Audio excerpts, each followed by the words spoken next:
Hello, good afternoon, everyone. My name's Hassan Ahmed. I'm from Manchester, and I'd like to start you off by singing a little song for you lot. My heart is so full of longing. I wish to be close to my beloved. I dream to walk in the streets of Medina and to quench the thirst of my spirit by visiting you, O Muhammad. Assalamu alayka ya Rasul Allah. Assalamu alayka ya Habibi ya Nabi Allah. Assalamu alayka ya Rasul Allah. Assalamu alayka ya Habibi ya Nabi Allah, ya Rasul Allah.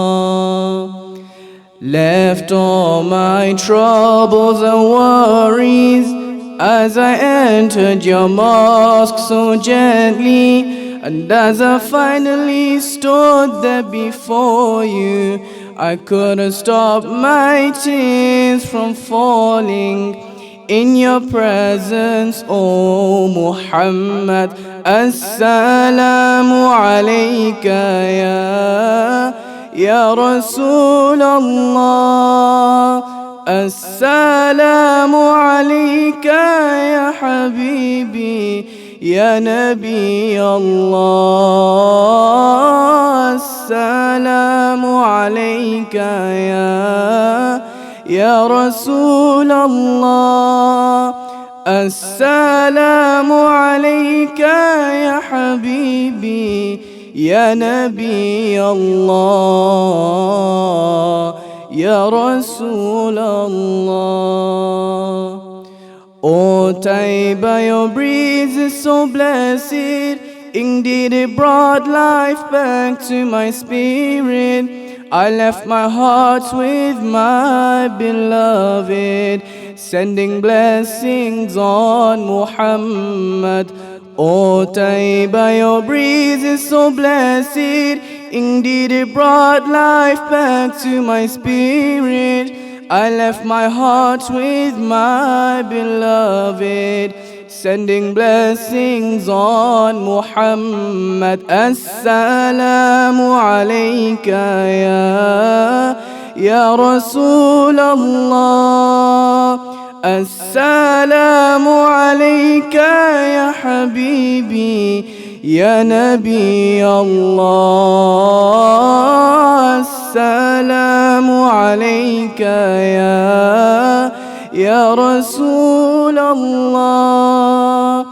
Assalamu alayka ya Habibi ya Nabi Allah, ya Rasul Allah.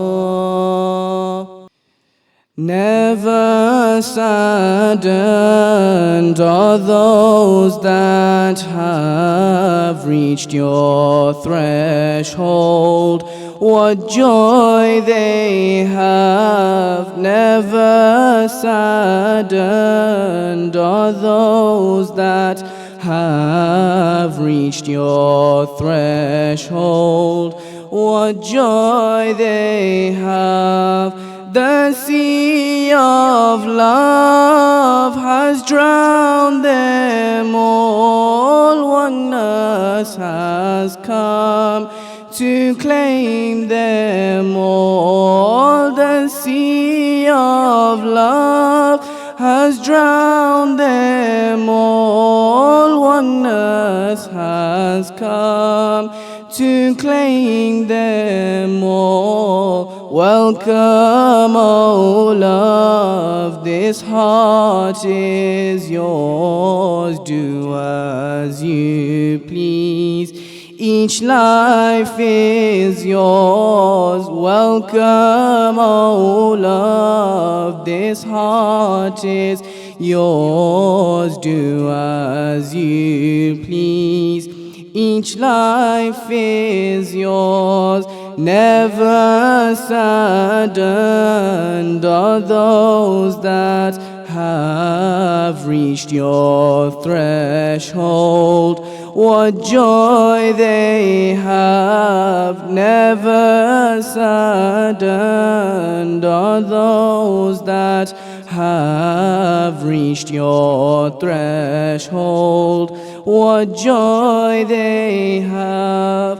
Saqi, don't pour, sober we crave, clearer your face to see we crave. Saqi, don't pour, sober we crave, clearer your face to see we crave. The scent of wine has made us fall. These poor sinners were made to fall. The scent of wine has made us fall. These poor sinners were made to fall. Never saddened are those that have reached your threshold. What joy they have, never saddened are those that have reached your threshold. What joy they have. Assalamu alaikum wa rahmatullahi wa barakatuh. I'll start today with a greeting of blessings to everyone and peace to everyone. So this is an Islamic greeting, and this ultimately actually typifies what Islam is about and the theme of today really. But firstly, I'm going to be a pain and disturb your peace by asking you guys to move forward a little bit, please. We've got too many empty seats at the front, so please just try and, where possible, just try and move forward. Mainly this side, please.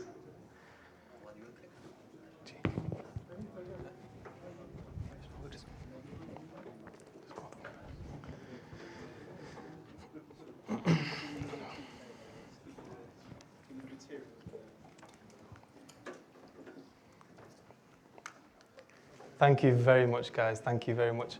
So today, I just want to introduce us slightly, a little bit. Okay.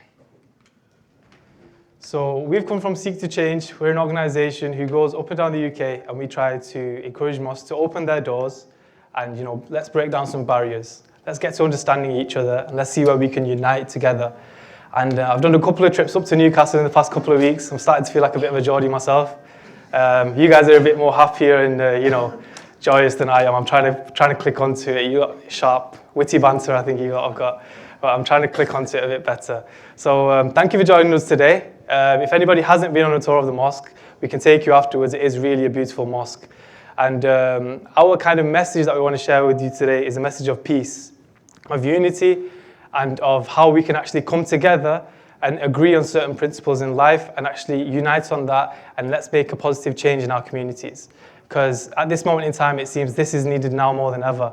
There's a lot of disunity out there, and I heard about the tremendous works of a few people on Wednesday evening, was it, in Newcastle?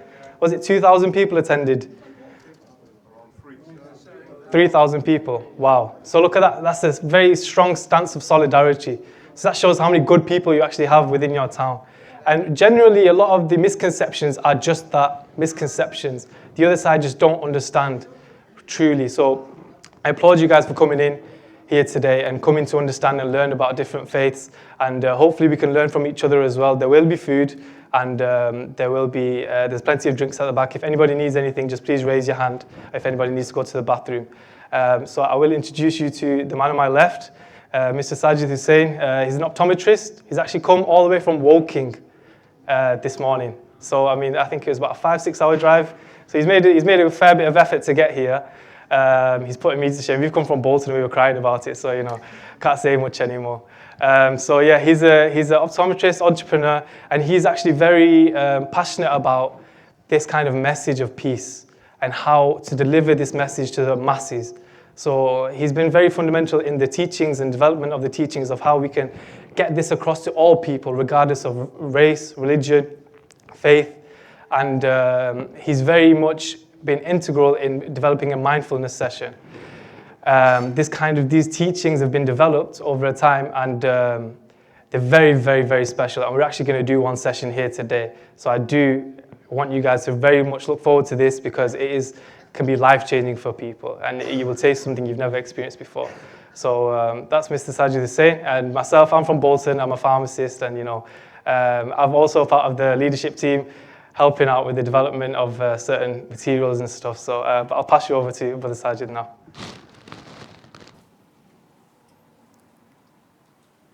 Go on. Don't be shy, man. So what I wanted to get into is, firstly, I want to gauge you guys' understanding. What do you think Islam is? So I'll open the floor. What is Islam and what is a Muslim? Anybody have any? Sorry? It's a religion. Perfect, Vango. You're not wrong there. Good. Right, what do you think the religion stands for? What do you think this religion entails? Or Peace and prosperity. very nice, peace and prosperity. Any other? What's a Muslim then? Might sounds quite simple. What is a Muslim? If you've got Islam on one side, what's a Muslim? Person who follows Islam. Yeah? Right, good man. So, okay, so these are questions. This is just to kind of gauge your thought and see what your perceptions are of Islam. So what we have next is questions of life. So this maybe trigger a bit more of a response from you guys. So does anybody know where they have come from? And it doesn't mean your house this morning after you've had a brew. It means, you're here on this face of the earth. Where were you before that? Have you ever thought about this? So these are very deep questions. These are life questions that, people think about and people haven't really found the answer to. And this is what we're going to delve into now a little bit, if I can pass over to yourself.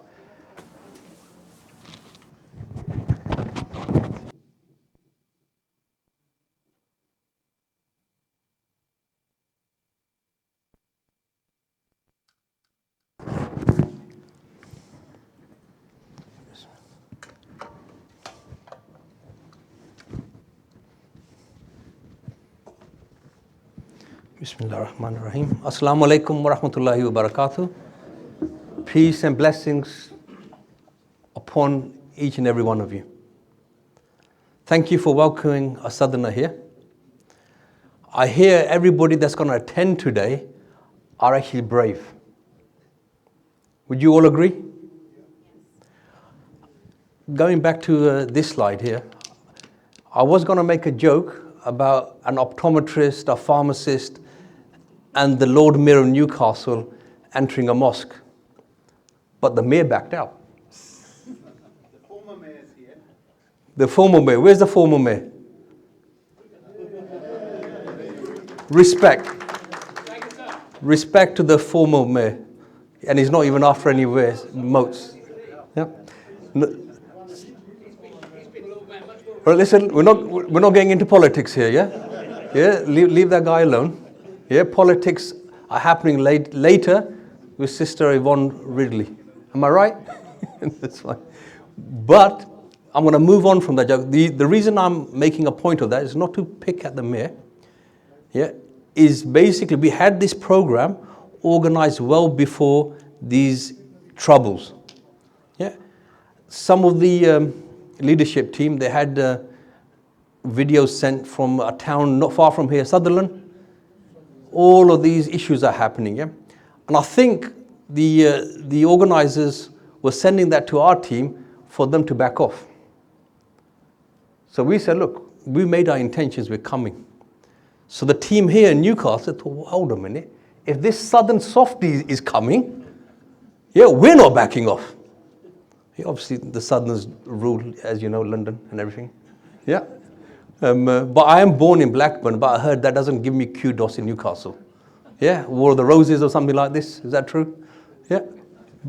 But anyhow, yeah, a southerner has come. Each and every one of you has come today when even the newspapers very interested. We had the Green Party. Anybody from the Green Party? Okay, vote for the Green Party next time, yeah? They're brave. Yeah? Because I'm even going to talk to you about why, look, we're going to go through a journey, yeah? And a Muslim is supposed to be the number one environmentalist as well.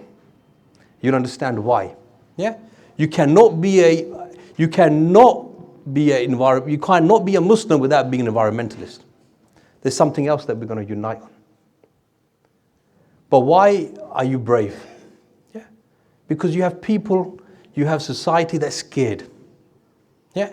That's dividing us. Now, everyone's relaxed. I wasn't going to tell you this. It's a true story. It gives you the essence of what Seek to Change is about. And part of that motivation of us coming together and presenting this, credit goes to the far right. The Green Party is really looking at me funny. Yeah? First we got kudos, now he's giving it to these extremists. What's going on here? I'll explain to you why. And it also may emphasize what Seek to Change is about as well. I'm going to give my age away a little bit as well. So I practice as an optometrist. Down in the south, I have a few surgeries, particularly in white conservative areas. Who knows, before EDL, who knows about the BNP? You heard of the British National Party? Yeah. So what's happening has happened before, has it or has it not? Speak to my parents' generation, they talk about the National Front. So it's repeating. Yeah. So I'm going to give you a little story. No one's in a hurry. You're only going to end up fighting with EDL outside anyway. Yeah. And we're here for peace and unity. So I've been running this surgery for a number of years. Yeah. It's I'll give you the picture. It's in a village, a white conservative village down in the south. Yeah. Now, just for patient confidentiality, I'll make up a name, yeah? Just like the non-Muslim will say Abdullah, I'm going to say John. Yeah? So I have a patient called John. I've tested his eyes, and I've been looking after him for a while, his family, the village, the community. At the end of the eye test, he's paid up, by the way, so there's nothing wrong with that. Nice new pair of varifocals. Thank you very much, John. He got Saj. So we have a conversation. It's a village practice, not like those big high street chains you're in and out. We like to know and get to know our patients, yeah? And he goes, Saj, I've had enough of these Muslims. I go, what do you mean, John? What are you about? He goes, I'm going to a rally now. There's a BNP rally in the next town along, yeah? I've had enough of these Muslims. I go, John, what do you mean? Yeah, you had enough of these Muslims. Yeah, and I'm getting confused here, yeah? I'm doubting myself. Look, I've got hair, I've got beard. Yeah, I'm doubting my eye test, yeah?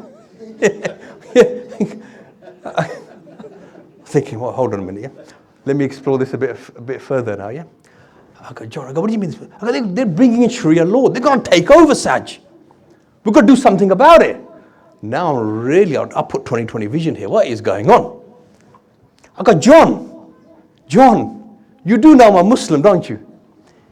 John goes, yeah, but you're all right. I go, hold on. I go, John, what do you mean I'm all right? He goes, Saj, you look after my wife, you look after my children. Yeah, I know how you do business. Yeah, you're a fair guy. You look after the community. You give back. You're caring. You're loving. Yeah, your staff like you. You employ them from the village. You're all right. I'm thinking, John. Now I know my eye test is all right. Yeah. I go, John, what is Sharia law? Yeah. He goes, Saj, they're going to take over the world. They want to do this. I go, John, what if this Sharia law tells you to live by the rules of this country? They want to marry the way they want to marry. They want to eat their meat in a certain way. Because Saj, if that's what it is, I ain't going to have a problem with that. But that got me thinking.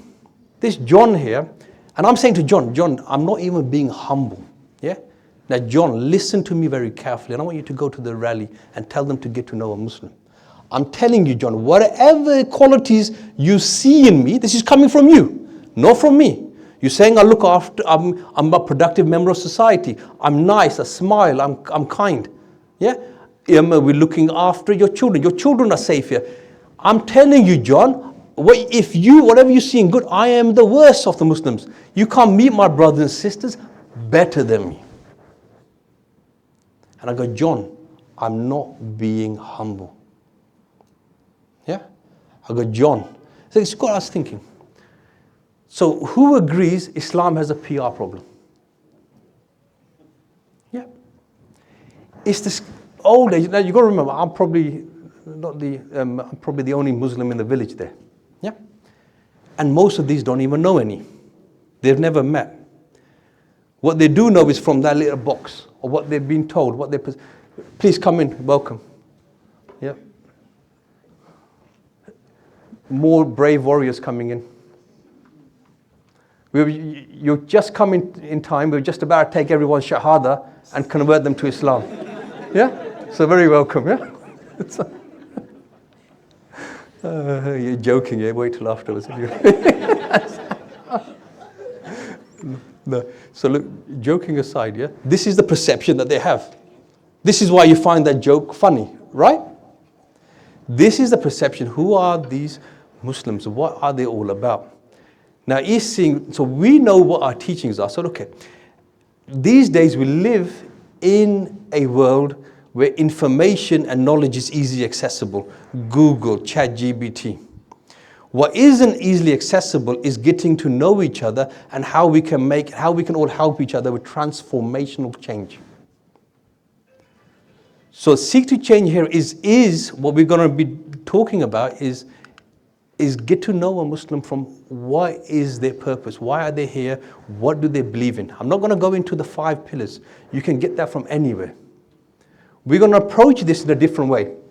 And I would obviously want your feedback.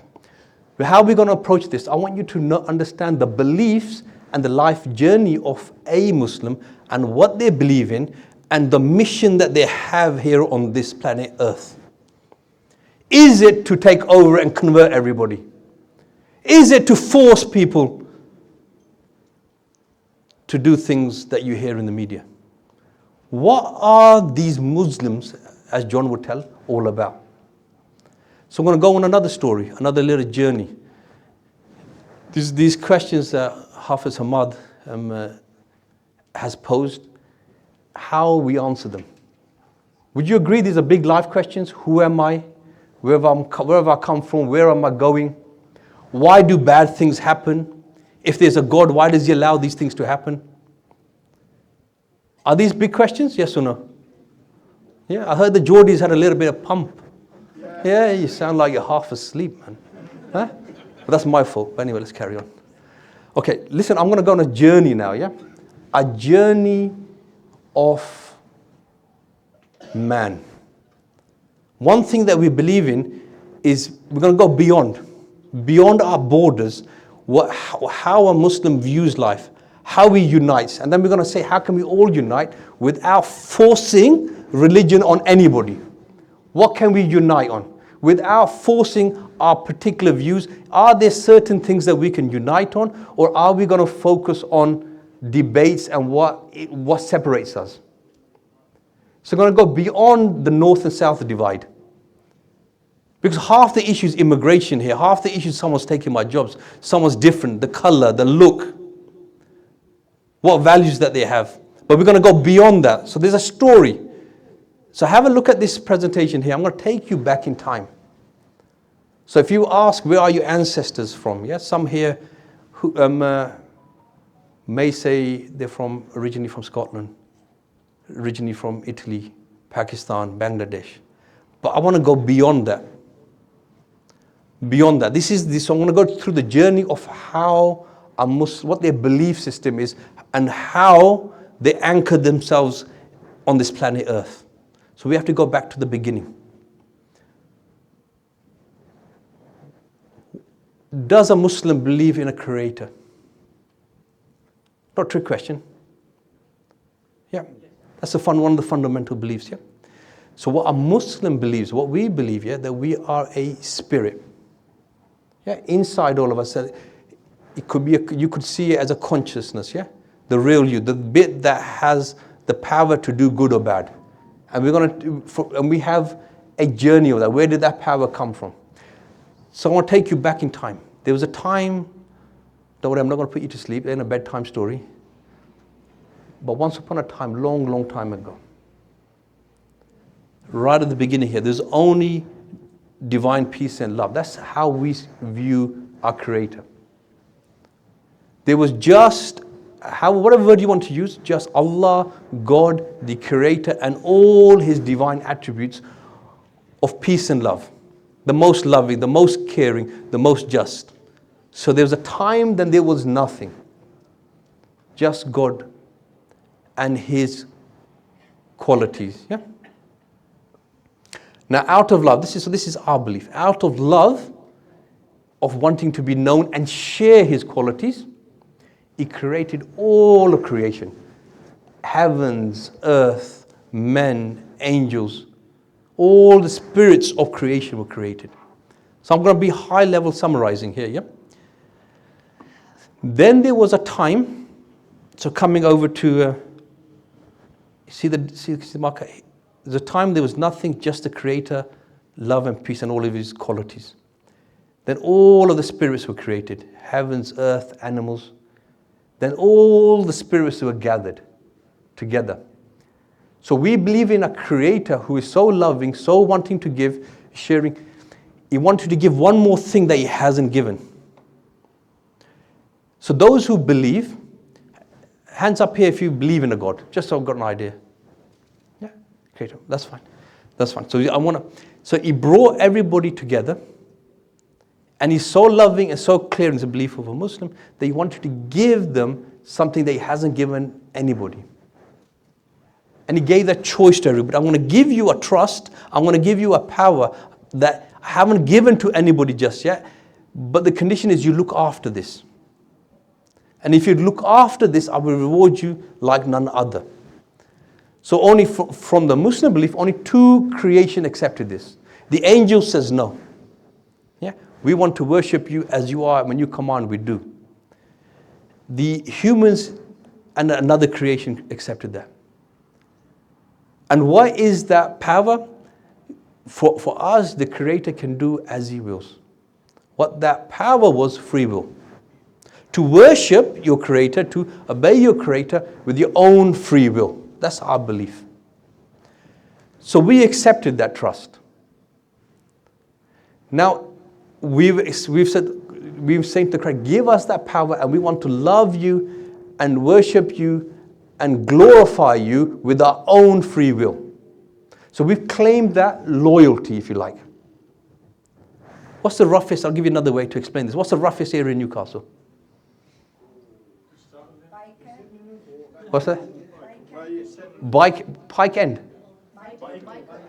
Bike End. We're going to disagree. Let's just say Liverpool, yeah? Let's use Liverpool, yeah? Yeah, Liverpool. That's where all this stuff started anyway. That's another story, yeah? Yeah. Nobody's from Liverpool here, are they? That's good. I'm not going to get my head kicked in today. That's fine. Let's say I've got some business in Liverpool, yeah? I've got some business to do in Liverpool, yeah? And I've got my 2 friends here, yeah? Let's take a pharmacist, Hamad. Who else wants to be my friend here? Young man, what's your name? Iyaz. Ziaz.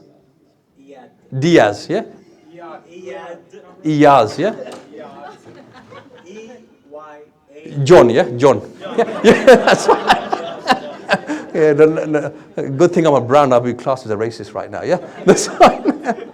I've got John, Iyaz, and I've got Hamad here, yeah? And they're both my best friends, yeah? Even though I can't pronounce his name, yeah? I blame the dyslexia, that's another story, yeah? But anyway, Iyaz and Hamad, they are both my friends. They say, look, Liverpool is a very dangerous place. Yeah, we are your best friends and we've got your back. Do your business and we're going to come with you and protect you. Everybody with me so far? Both of them have claimed their loyalty to me. Have they or have they not? Yeah. Now, I enter Liverpool to do whatever business I need to do there. And they go, that neighborhood is very rough, known for gangs and violence, yeah? A firecracker goes off. Hamad, my good friend here, has now legged it. Iyaz, even though I can't pronounce his name correctly, stood by me. Who was loyal? Iyaz. Who claimed to be loyal to me? Both of them. But his loyalty was proven when we were in a situation for that to be proven. Now the next story begins for a Muslim. So we've claimed loyalty to our Creator. Our spirits have taken that trust. Now to test their loyalty and to prove that, because in the heavens and the earth, everyone's worshipping, there's nothing to test him. The Creator, out of his own divine wisdom, has now created planet Earth, if you like. Our spirits are sent to planet Earth where we are right now. We are sent to planet Earth with, we'll come into that, with a body, a mind, a heart, and a emotional self, our desires, our emotions. So our loyalty now, so we are here on a mission of peace to manifest that. So we've claimed loyalty to our Creator, that we will be peaceful and we will be at peace with Him. But we are now here on this planet Earth as a Muslim. Here is to manifest that mission of peace. How? To awaken the power within and have my hands in check, have my mind in check, and have my emotions in check. And then we believe in an afterlife. And the afterlife, in summary, is returning to the Creator and His divine attributes, and experiencing an ever closeness, an ever ecstasy to His closeness through the portal of death. We all agree we're going to die, yeah? How do they say in England? Nothing more certain than death and taxes. One of our leadership team, he works for HMRC. That's when I'll bring him in, you know, and we'll see how certain that is. But for us, the journey is to pass the test of manifesting peace on this face of this earth, so we can rest in peace in our graves and be at eternal peace forever and ever with our Creator, who is peace, who is love. And how we manifest that is by knowing who we are.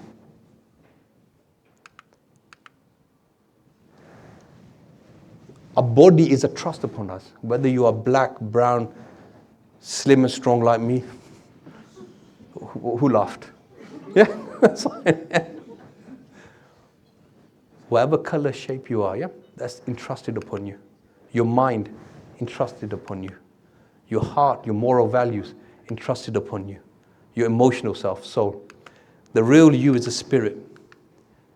That spirit has the power. Now, this links in back to what Hamad mentioned at the beginning. So when a Muslim says, Assalamu alaikum wa rahmatullahi wa barakatuh, meaning peace be upon you, what's the reply another Muslim gives? What does that mean? Same to you, basically, yeah. Oh, yeah, come on, man. Just get the punchline, right? Peace be upon you as well. We're on a peace mission here. You do know that, John. Iyaz. Yeah? So peace.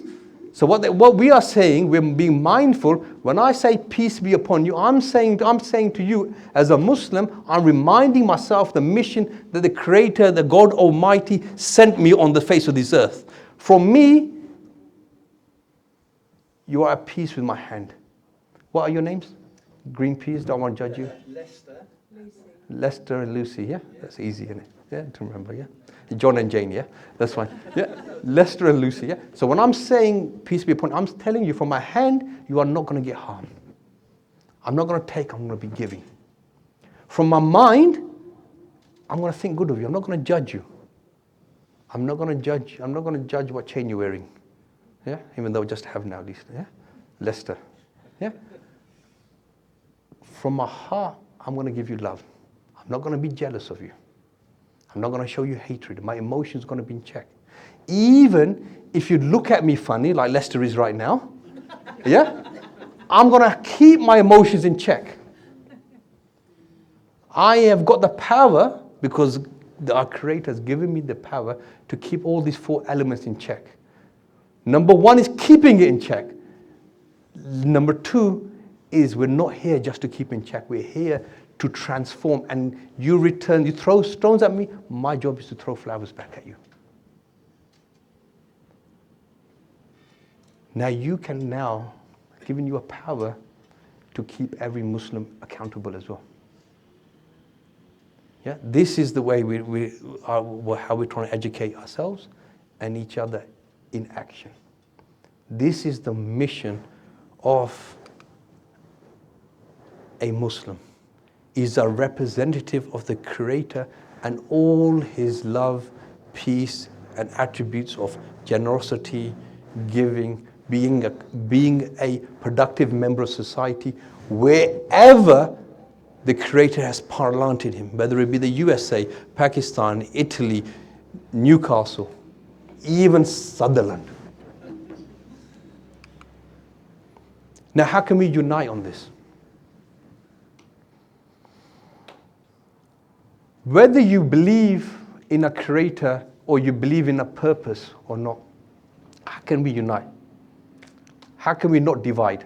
Rather than me forcing my belief upon you, which is not the way of a Muslim, we're supposed to unite on something that every human being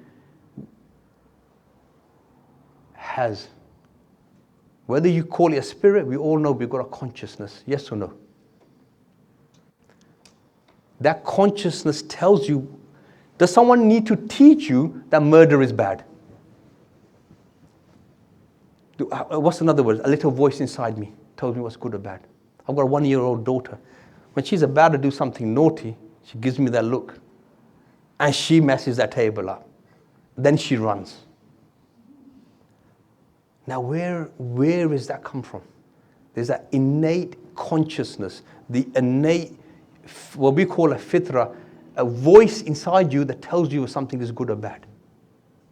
You don't need someone to teach you that fraud is bad. You don't need someone to teach you that lying is bad, cheating is bad. It is innately built in every human being. And that peace you can awaken within. I can't remember the statistics now, yeah? But one of the biggest pandemics in the world right now is a lack of peace of mind. Stress, anxiety, depression. Anybody disagree? Which human being who unites in universal values doesn't want peace in their mind, in their heart, in their house, in their community,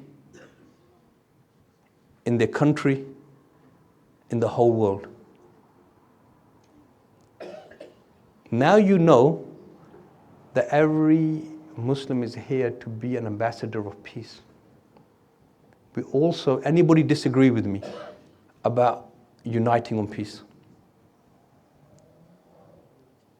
The difference here is for a Muslim to manifest, let's say even if he's aiming for eternal peace, yeah, he can't get that unless he becomes a peacemaker on planet Earth.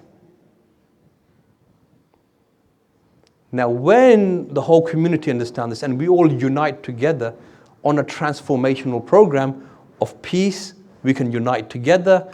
And peace is something, look, one thing is easy saying things.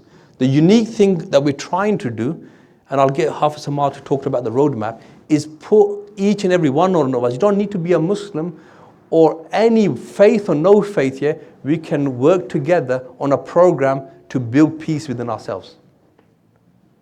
Aiming for world peace starts with who? Yeah. It has to be worked on. To bring peace to your body, you have to, another way to explain this, yeah? How can I share peace with the whole world when I'm not even at peace with myself? It's like having an empty glass. I've got to fill my juice up. Yeah. If I'm looking miserable, if I'm not smiling at you, yeah, if I'm not speaking peacefully to you, I've got nothing to share. Work on yourself. This is not a movement. I'll leave that to the politicians. But this is a very much a transformational program where you work on building peace in the mind, the heart, the emotional self, and then sharing with the world. And that leads me for you to understand, to me to summarize everything I've spoken to you about a Muslim. So you're open house. You want to know what a Muslim is about. Yeah. The Imams are here, everybody is here. You can find ChatGPT, they can give you the 5 pillars of Islam, the details of it. But the essence of a Muslim is to be at peace. You can sum it up in 3 sentences. It can be summed up in 3 sentences. A Muslim who follows Islam is one, he works on being at peace with his Creator, at being at peace with himself, and then the middle bit, being at peace with the whole of creation. With the whole of creation. Not just fellow human beings, animals, the environment. Yeah, I can go into detail, the rest is detail.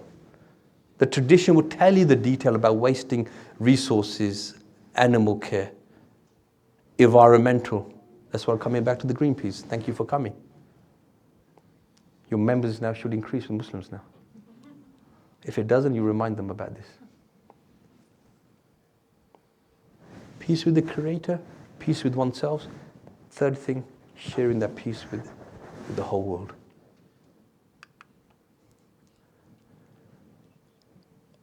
You ready for a practical now? We're going to share something a little bit unique here. You all know many traditions, religious or not religious, they have meditative practices, the prayer. Yeah. Mindfulness. Who's heard of mindfulness? Yeah. Anyone practiced it? No. Okay. We'll do one together. Yeah. Like I said to you, this is not about converting or pushing anything. Yeah. We're breaking those barriers.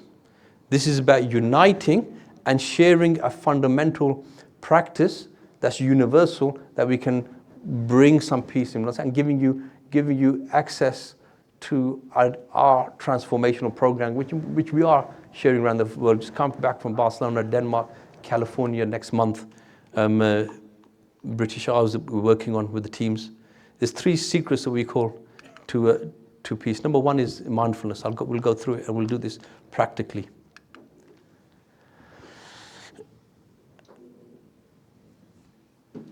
So I want you to all we'll sit down, we'll do this together. I want you all to come with an open mind, with an open heart. And we'll practice this together by living in the present, letting go of the past. Don't worry, I'll go into detail as we go through the session. So what we do with mindfulness, yeah, but it can be whatever. Yeah. So for a Muslim, it'll be the name of Allah. For somebody else, it may be a particular symbol. So we're just focusing on a symbol, which here means peace giving.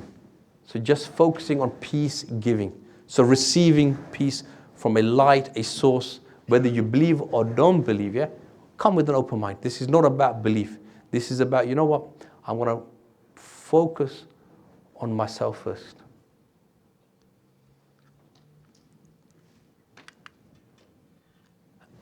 I'm just going to go through a few slides, then we'll do it together with the eyes closed, yeah? Everybody game for this? Yeah? So this is just to give you an idea what's to come, so nobody gets scared when they close their eyes. Just keep your bags with you, yeah? So here, I'll mention it verbally with the eyes closed. So here you'll manifest that peace is with me, seeing me, hearing me, all around me, yeah? And you focus on the light of peace, just you and peace. Who's heard of the power of now? Yeah, many books written on this. So once you center yourself, let go of the past. So whatever's happened at home has happened at home. You're here right now. Just come with an open mind. Let's make the most of the next few moments. Engaging with the present. Stop worrying about the future. Letting go of the future. The next, we'll guide you through this. We'll go through surrendering the mind. So with the breathing exercises, you'll be letting go of your fears, whatever it might be. Anxieties, stresses, overthinking. Replacing it with the light of hope, clarity, compassion, contentment. Then I'll talk you through the surrender of the heart through this meditation. Letting go of jealousy, hatred, resentment, bitterness, replacing it with love. Manifest that love, kindness, forgiveness to yourself first. Gratitude. Then we'll leave you for a short while to yourself, and then we'll bring you back with some positive affirmations. Okay? So you just get some blood back into your legs, and we'll do this practical session together. Just everybody stand up. So get some blood back to your legs. Okay, and just sit comfortably. I'll sit down here as well.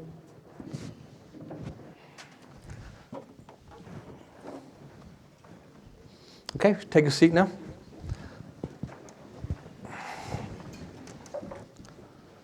So we could maybe dim the lights a little bit.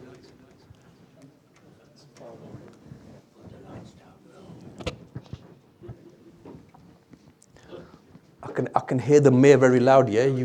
We're not electing you again. Don't disturb my peace.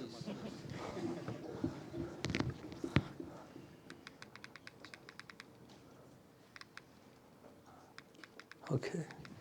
This mic or this mic?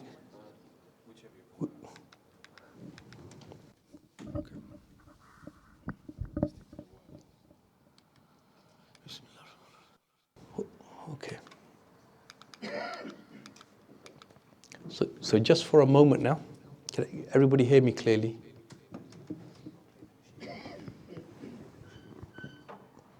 So I just want you to look at this symbol of peace. Just look at this as a focal point of peace. So just have a look, because the eyes, the imagination is very, very powerful. So this will be like a taster of our Awakening the Peace Within program. And I want you to share your feedback afterwards as well, and be part of the peace-giving mission. So just have a look at that symbol and think of peace. Now I want you to now gently close your eyes. Everybody just gently close your eyes.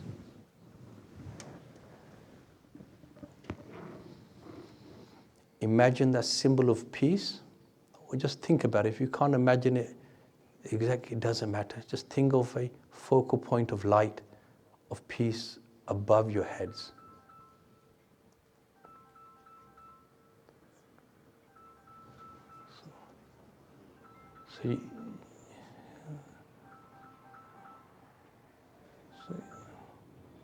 Yeah, thank you very much for turning that nice music off. So just reconnect. That peace is with me, seeing me, hearing me. Gently close your eyes and imagine this light of peace above your head. This light of peace, truth, love. And just bring these thoughts into your mind. Peace is with me, seeing me, hearing me. The light of peace is all around me.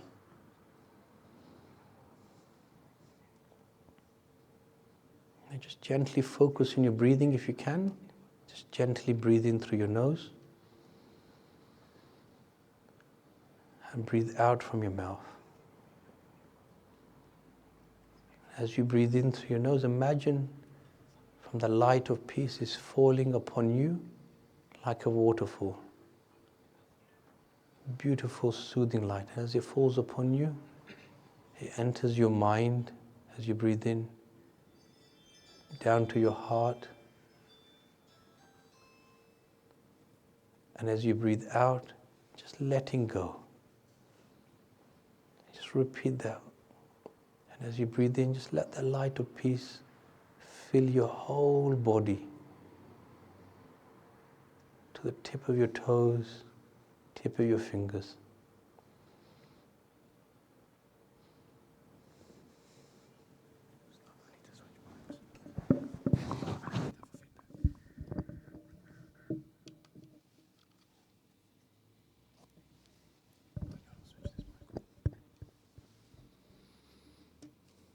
Just long, deep, steady breaths.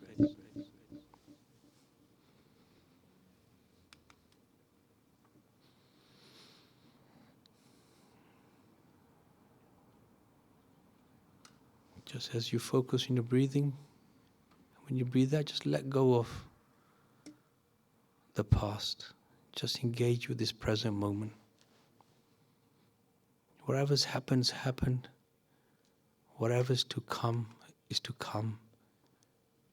You are here right now. Let's just take benefit of this all together. Stay focused on your breathing. This time as you breathe in, let the light of peace enter. And when you breathe out, imagine you're breathing out all your fears, anxieties of the mind, stresses of the mind, overthinking. Just let it go. Just let your shoulders relax. And as you breathe in, you're bringing in the light of hope. Comes clarity. For this is compassion upon yourself. And bring in that light of contentment. Surrender your mind to peace.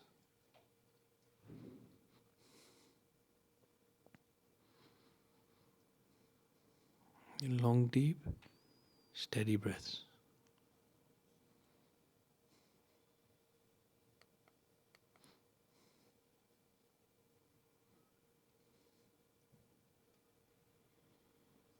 Now let's focus the light of peace upon the heart. Long, deep, steady breaths. And this time, as you breathe out, let go of all jealousy, hatred, any resentment, bitterness. Replace it with love, kindness to yourself, forgiveness. Why hold on to all of this? Forgive yourself first, for you are deserving of forgiveness. And replace it with gratitude.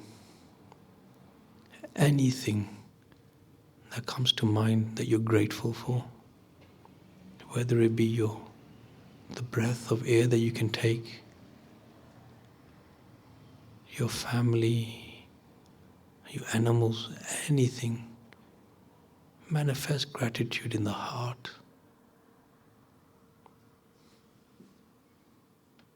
Thankfulness.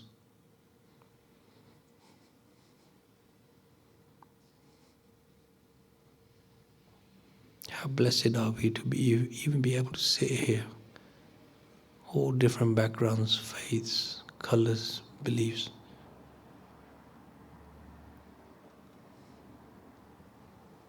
Isn't that something to be thankful of?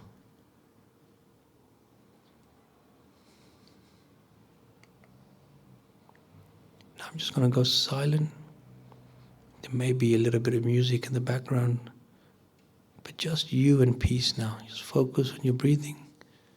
Just let go of the mind, stresses, the heart, heaviness. Just replace it with love and kindness and gratitude to yourself first. Just for a few minutes, just you and peace, and I will go silent for a bit.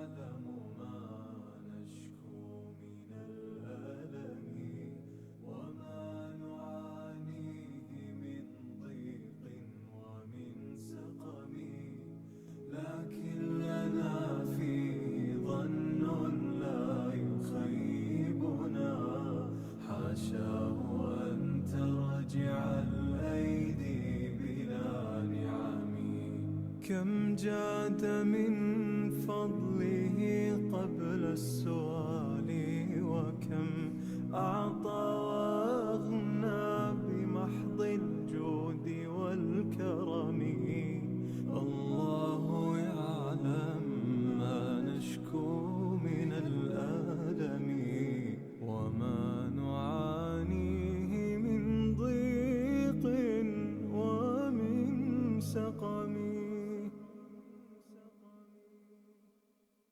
الله يعلم ما نشكو من الألم وما نعانيه من ضيق ومن سقم لكن لنا فيه ظن لا يخيبنا حاشاه أن ترجع الأيدي بلا نعم كم جاد من فضله قبل السؤال وكم أعطى وأغنى بمحض الجود والكرم الله يعلم ما نشكو من الألم وما نعانيه من ضيق ومن سقم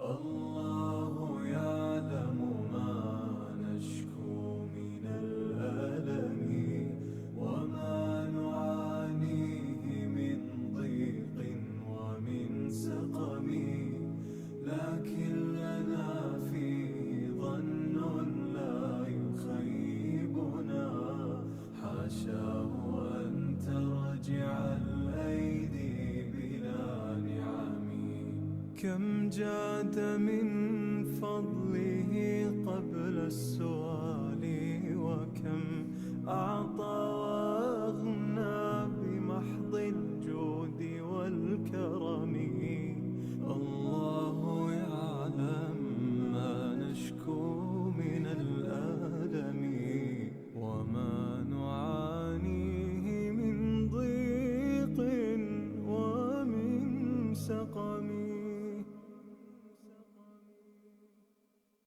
الله يعلم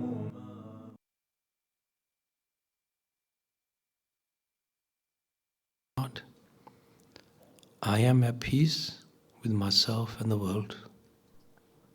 I embrace peace in this present moment with gratitude. I am worthy of love and happiness. Peace is with me, seeing me, hearing me. And I intend to be one who shares peace with the whole world. Just gently open your eyes now.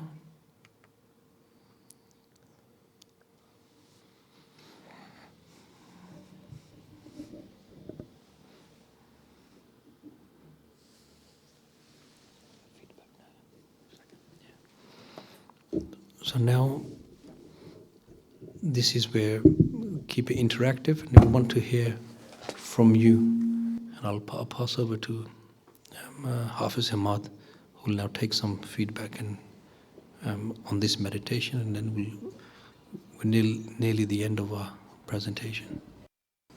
Okay, I hope you guys really enjoyed that mindfulness experience.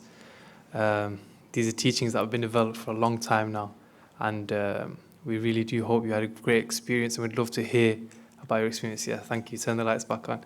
So if anybody would like to raise their hand and volunteer and tell us about how they felt throughout, what kind of experience they had, what they were feeling, how they understood it, if there are any problems with it, if any sort of feedback, especially somebody who's never done this type of meditation before, would love to hear what you guys thought of it. If nobody puts their hand up, I'm going to choose someone, so you're better off save everybody else. There you go, got a hand up there, got two hands up. That brother over there, we'll just bring the mic over to you. I think, certainly for me, we're always looking forward to something, whether it's what we're going to do next, what we're going to eat next, who we're going to visit, what holiday we're going to have. We miss the present. And I'm really guilty of that. Always looking forward to what's going to come as opposed to where I am now and enjoying the moment. And that was probably one of the first times where I really thought, okay, like you said, like the brother said, you know, forget the past, forget the future, just live in the moment, even if it's for a few moments, yeah? And just, you know, be at peace and relax. Yeah, thank you. That's very powerful. That's very powerful. And a lot of the mindfulness actually leads to that. It actually leads to a state. If you practice this enough, it actually leads to a state where you like that at all times. And I'll touch upon it when I go through the diagram later on. Anybody else? There's a...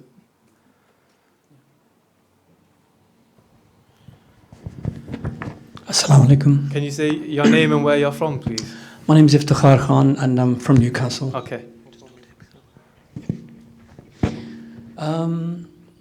It's difficult to describe what I felt. I think when you have a lot of stresses in life and a lot of responsibilities in life, like I've got my autistic son sitting next to me, and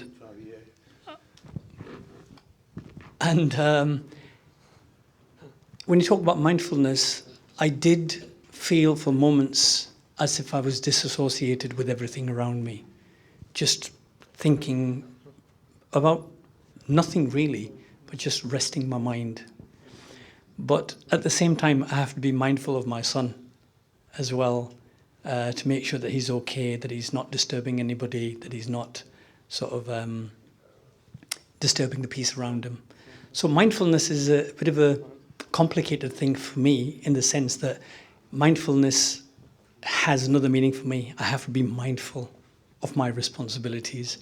So what the gentleman in the back, what Raz said before, that not thinking about the future, not thinking about what we have to do or what we need to do, and just focusing on the moment. I did have a little bit of that. I felt at the time that I was dissociated with everything around me. And maybe that's a good thing, but for me it's very, very difficult given the circumstances that I live in. And I think a lot of other people will be in similar circumstances as well. But I think the benefit is to have that moment of rest for your mind. I felt relaxed. It's very hard to feel relaxed sometimes in life, but I felt momentarily relaxed, so that was helpful. I think that's amazing feedback. Thank you very much for the Iftikhar. And like you're saying, an escape, sometimes it's very, very difficult to escape from this world is 24/7, there's constant pressures, and like you were saying, I applaud you for also looking after your son. May Allah make it easy for you, grant you peace through that as well. And this is the essence of the mindfulness. Any of the sisters, if anybody, I'd love to hear what Sister Yvonne thinks. Did you try the mindfulness? If you can get the mic over.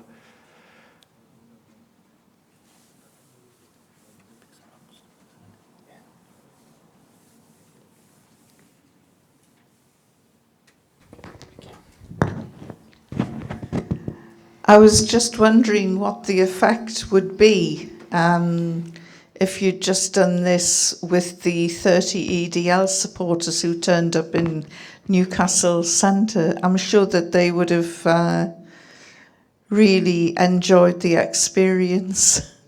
It was very, very calming, and perhaps it's a secret weapon that Northumbria police have yet to deploy.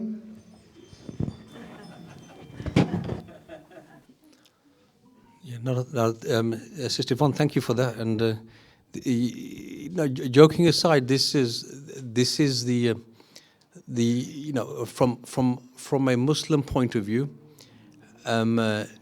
if we are supposed to be, not supposed to be, now we have a mission to be peacemakers on the face of this earth. Yeah, so we don't look at this as a obviously the volunteers here, we don't look at this as a voluntary thing. Is if you want to make that change, yeah, and I'm just going back to my patient John, inverted commas again.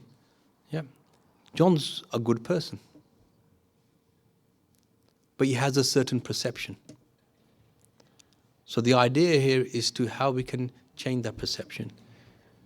Now the revival of this, so there's different names for this. So we, in Islamic terms, we may call this muraqabah, meditation, mindfulness. So from our point of view, without forcing or pushing any belief system in here, if I truly believe in each and every one of us has the same makeup of a conscious body, mind and heart, how can we share and benefit each other? And what Sister Yvonne has said is 100% true. If we, even as human beings, can build, and that peace is within each and every one of us. So the other way when we do these workshops is just like a taster session. When we develop these workshops is how can I build that willpower so emotions don't overtake me. And this is on both sides. Yeah, in our local mosque, it's the first mosque in Britain, in Woking, Surrey, there was rumours going around, that EDL is coming to the mosque. So a whole load of youth got together there to protect the mosque. So a few of us went down. They said, look, this is good. The police were there. And I said, look, this is good. You have that sense of justice and wanting to help and protect, yeah?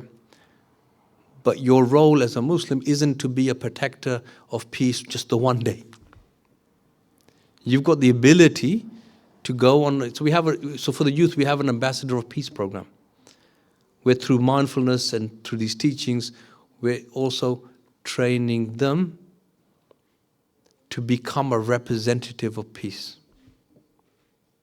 So if they can share these teachings, how this will I'll ask you a question.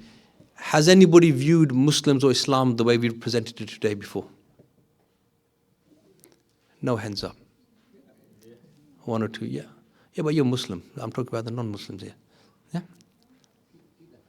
But if it was presented, thank you, sister, if it was presented in this way, will it not even transform some of the minds of the EDL? I'm talking about the ones who get whipped up.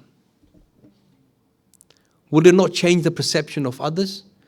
Now, this is the responsibility of all the young men at the back there. Imagine if you represented Islam in this way. What impact would that have on your communities? What impact would that have? This is how you change the mindsets. Yes, my brother.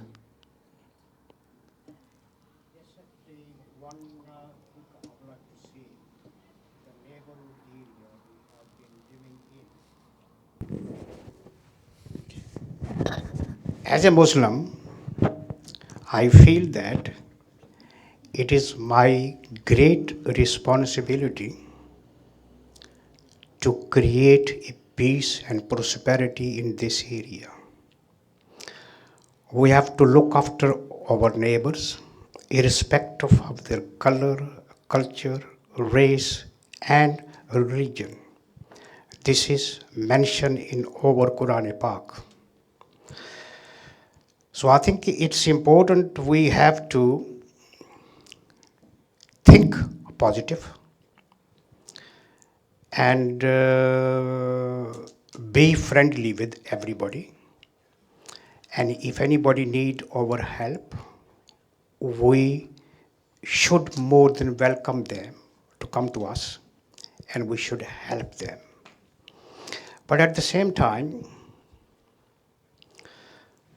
as a Muslim, I feel that sometimes we are Muslim by name. We are not practicing our Muslim. We are praying, yes, but the many things we have been doing which is unacceptable and forbidden in the law of Islam. Many people I have heard, Assalamu alaikum. So what's mean of the Assalamu alaikum and Assalamu alaikum? Assalamu alaikum is a different meaning.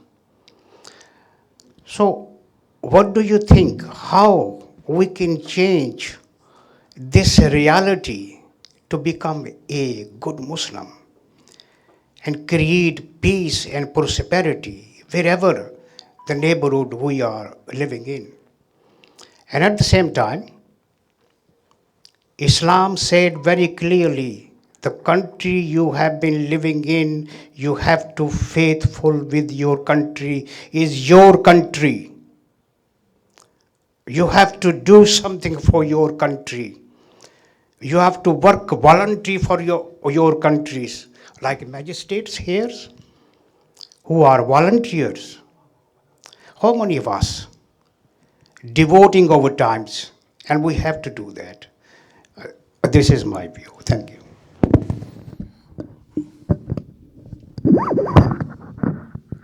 No, thank you. You're a councillor? Ex-councillor. Many ex-mayors, ex-councillors here. Now, short answer to our ex-councillor, ex-mayor, is support Seek to Change and get everybody on this mindfulness program, as Sister Yvonne Ridley has said. This is for uniting all of humanity. We already know, so what our councillor is saying here, he's talking about a problem of the Muslims. Yeah, like I said, we also have a responsibility.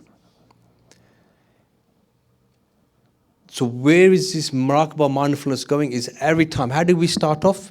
Assalamu alaikum, peace be upon you. So that the first element of mindfulness, so this mindfulness here is just a taster session. There's different levels of this. So for us is developing that strength and power. So when I'm not just saying it as a ritual or words. So when I say peace be upon you, I am thinking my body, mind and heart is protected. You are protected from me. In our prayers is a whole transformational program. Why do we pray 5 times a day? We didn't talk about. Everybody knows these things. But what you maybe don't know is that's a training ground. They start off with the mindfulness. The climax of the mindfulness for a Muslim is in the prayer. Lowering their eyes, protecting their gaze, holding their hands of peace. Yeah, listening to something good and motivational. Their feet will not go to places of trouble. Their speech will be prophetic. So for the prophets, and we believe in all the prophets, it's about being prophetic. So 100% right. Yeah, so this is a two-pronged approach. One is practice what you preach. And unite everybody, because everybody is aiming for peace, and you can share this. There was nothing here that was telling you that you have to believe in God, was it? This is all to the non-Muslims. Yeah, there's no double angle, no side shift here. Why? Because this is our belief. Yeah, to share, because there's no compulsion of religion. The one who guides is the Creator Himself. But if you were to ask anybody a question, so for us, let's say, one of the things the EDL will say, if you go back to your Islamic country for a Muslim, if you want to ask a Muslim, particularly from this transformation program, what is an Islamic country? Islamic country to us is which country is reflecting the attributes and the qualities of the Creator. What does that mean? Which country on this face of the earth is looking after the sick, has rights for disabled people, has rights for all religions and ethnicities, cares about the environment, carbon footprint. All of those qualities, I can go on. This is something we're passionate about and we want to share, and we want whether you're Muslim, non-Muslim, to come aboard, help us. Work with us on this transformational program. So that's the way you measure an Islamic country from our point of view. That's why when we're dealing with the youth here, you look at, I mean, it's a blessing we can sit here together and believe in what we want to believe. Many people get riled up, okay, no, I'm against this, or why do they believe in this? Or if you are comfortable in your own skin and you believe that you are at peace, be the alternative choice. People will be attracted to peaceful people. People will be attracted to good. The aura, we all believe these universal values. That's why we love the values of this country, do we or do we not? That's why it's not even their ideal. Yeah, I think it's one of Sister Yvonne Ridley's lectures I heard as well, is we want to help the middle class as well, the working class. So this is prophetic for us.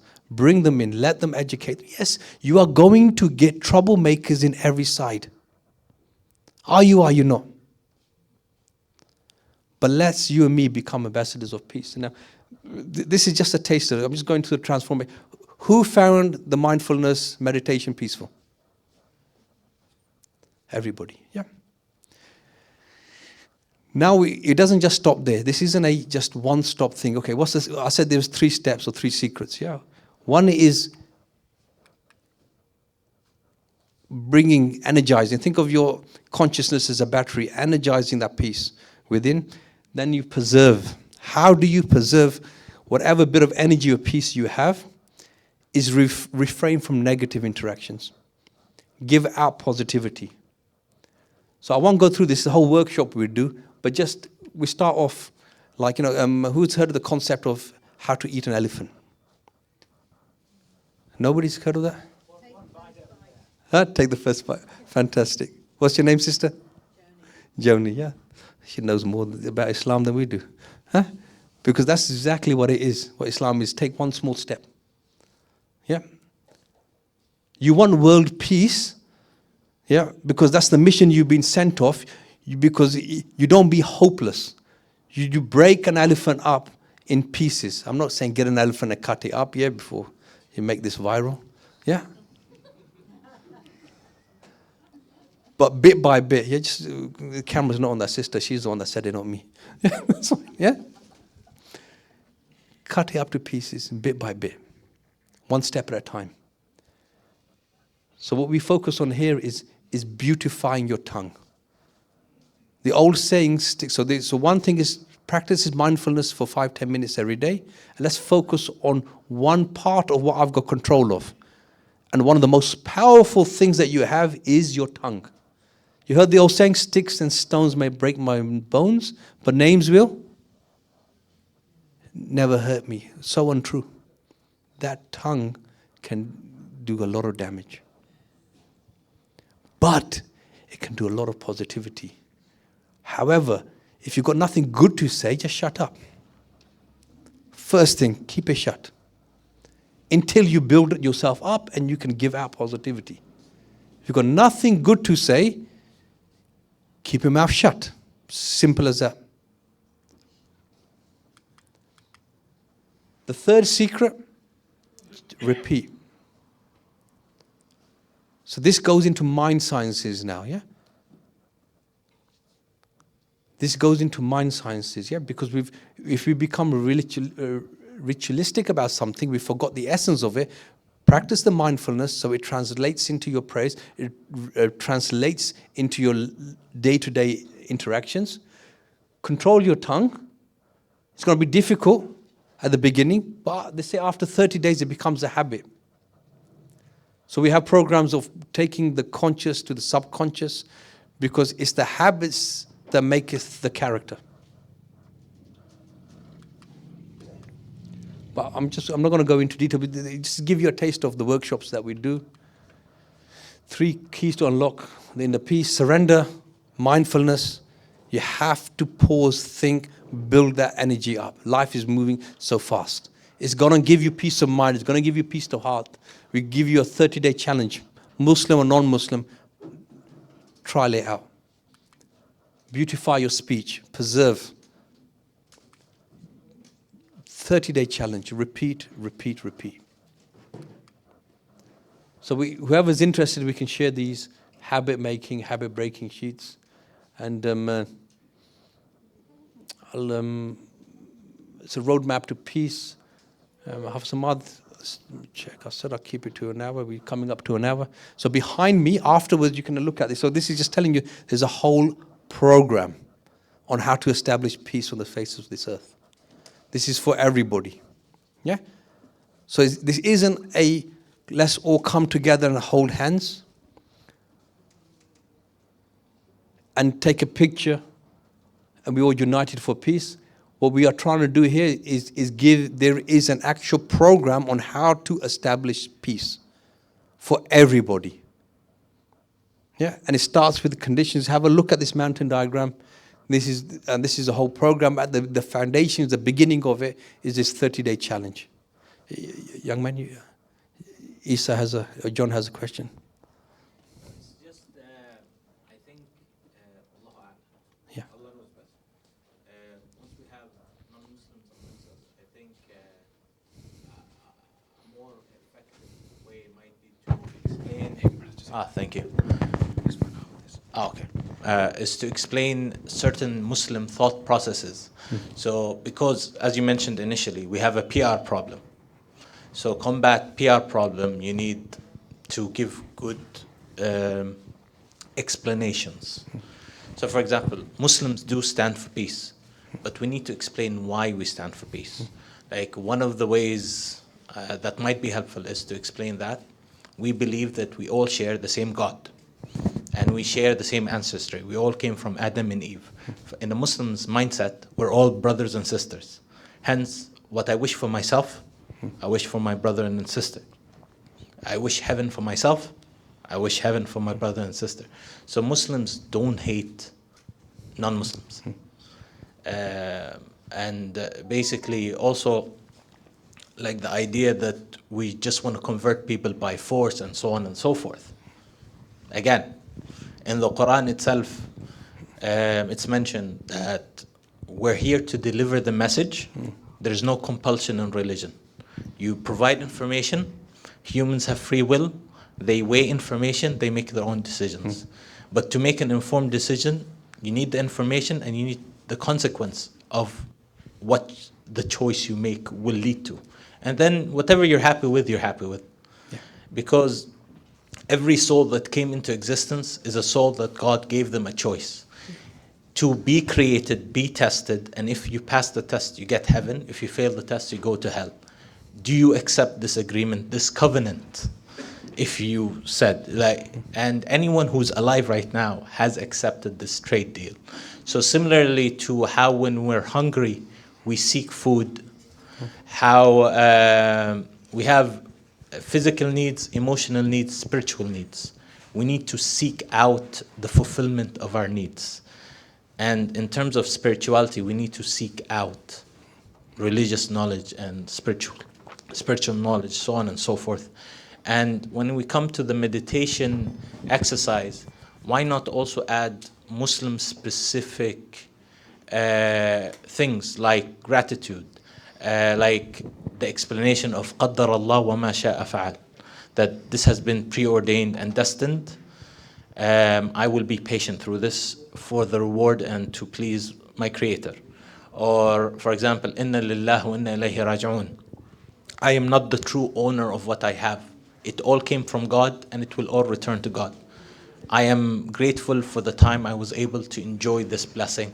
And I know I'm being tested and better things are in the future. Or just Alhamdulillah. For example, one of my favorite hadith is basically gratitude about, it says, I'll translate, it goes like, I'm grateful to God for meeting all my needs and for housing me, giving me a place to live. I'm grateful to God to providing me sustenance for food and water. I'm grateful to God for always being kind and generous with me. Like just the concepts of gratitude and stuff like that. And I think if we can counteract the points that incite these hatred with Islamic knowledge and what Muslims believe in, and explain it to those who are unfamiliar with Islam, they'll understand that the words we're saying is actually backed by belief, and that should be manifested by action. And like the brother who just left mentioned, like a lot of Muslims around the world are being broadcasted on the media doing things that are against Islam. I'll just say this much. If anyone reads up on the Islamic justice system, you realize a pattern. The pattern is trust is paramount in Islam. The more you break trust, the harsher the punishment. Theft, cutting the hand. Adultery when you're married, death. If someone, you're walking in peace and someone tries to rob you, they cut one hand and one leg. And some people go like, that's barbaric. But the point of a penalty system is to act as a deterrent. The point is like, don't do this because this will destroy society. And if you are dumb enough to do this, well, we warned you. So the idea is Muslims value life quite highly because the price of murder is quite expensive as a crime. Muslims value trust, building relationships, so on and so forth. And we need to explain it, both the positive and the consequences of breaking it. Allahu Alam, just a suggestion for future things. No, that's thank you very much for the suggestion. But I'm going to give you some insight into what you've just said as well, yeah? On my left here, yeah, is, I call him Hafiz Hamad, yeah? He's memorized the whole Quran by heart, yeah? And he's a scholar, yeah? Because we've got a mixed audience here, Muslims, and this is where I'm going to give you some wisdom seek to change here as well. There's a reason when we are presenting these teachings, we don't go into the dogma. I have a scholar on my left, we can do that. Because you're here, you're 100% right. What you described is a diagram just there. That's the whole belief system. I'll ask you a question, my brother. Is the world perfect? And you're a Muslim. Is the Creator perfect? Why would He create an imperfect world? So, I'm not putting you on the spot. Yeah, I'm not putting the spot. What I'm saying to you is there's a reason why we're coming at this. It's about uniting everybody.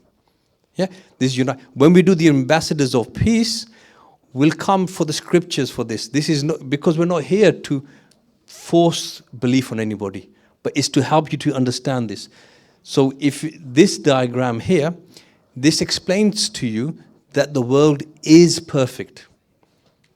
How can a perfect creator from a Muslim point of view, I'm just upskilling on this, yeah, can create an imperfect world. Now from a Muslim perspective, if you understand why the world has been created, what did we say at the beginning?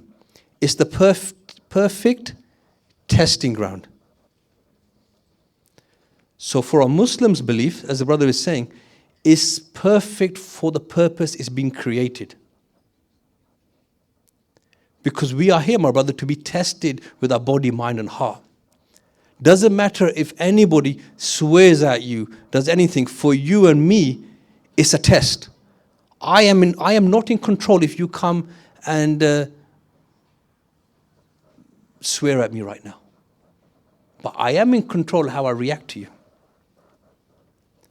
I am not in control. So for Muslim, my purpose is, so we have this extra. This is more for people who answer the questions of eternal belief. So it answers, for us, he answers the questions why children die at childbirth. Yeah, why is there a mother? If such a break, why do bad things happen? Because for us, it's a perfect testing ground. So whatever happens, we are judged by our reactions through our body, mind, and heart. So whatever happens, because we're going to live forever and ever if we reacted correctly. Does that help? So when next time the world is perfect from the purpose of its creation, please. Okay. I just want to thank you for today. It's been really interesting. But I have to say that I feel like actions speak louder than words. 100%. And my experience of Muslims when I lived in Manchester, I was always treated with respect. And the young people would help me get my shopping out of the car. I just loved the way they interacted with me. And now in Newcastle, I have quite a few Muslim friends.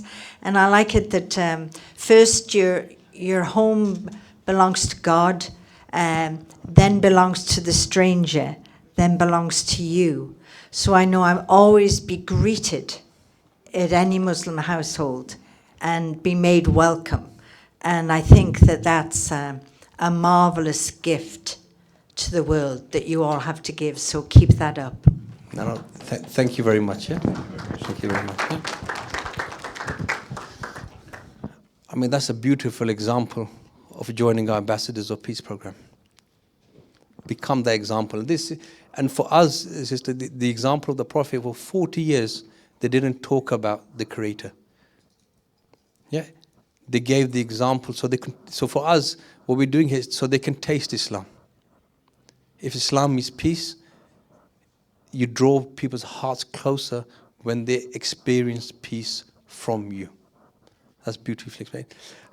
We're going to get some words from our guest here, Yvonne Ridley, as well. And one more question, sorry. Please.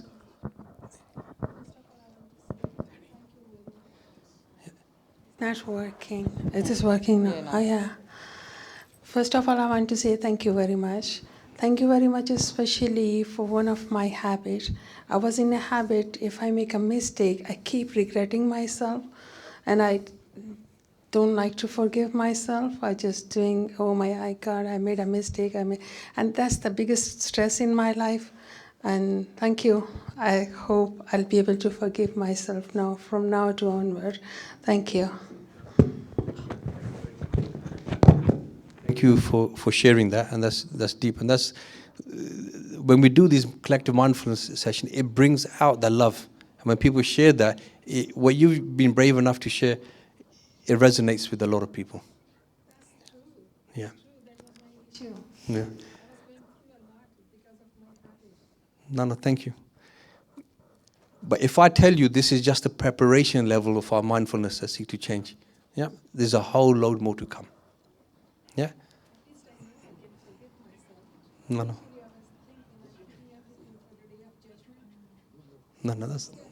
You're very welcome. Thank you. That's fine. Any questions? Anybody else? Anything pressing? No? Young man. And then we want to hear from Yvonne Ridley as well. No, please.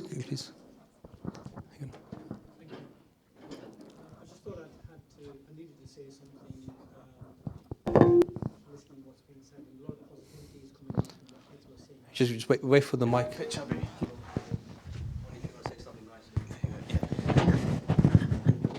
Thank you very much. There's a lot of positivity coming from the audience as well as yourself. But I just wanted to follow up on what Brother Dr. Iyad, with the D at the end, said before. And I think it's important. And I think sometimes our life experiences are reflective of how we approach things and about how we say or how we go about doing things in our lives. I hope he doesn't mind, but Brother Iyad is from Palestine, and if I'm not wrong, he's from Nablus. And there's a whole burden of responsibility on somebody who's from there to get the world to understand what they're going through.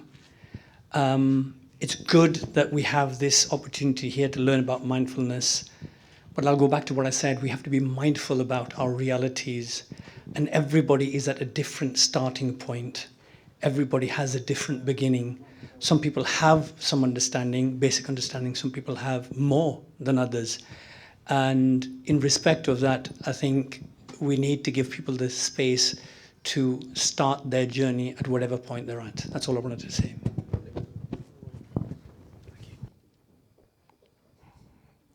Thank you, sir. Any other questions or anyone wants to share anything? You're more than welcome. Yvonne Ridley, can we kindly have some words from yourself, please? Michael. Thank you. Thank you. Brothers, sisters, friends, salam alaikum. My journey to Islam started nearly 25 years ago when I was captured by the Taliban. And it was quite a terrifying experience. But it taught me so many things on so many levels. And even now, I can recall things and recognize the behavior of others and think, yes, they did this because of.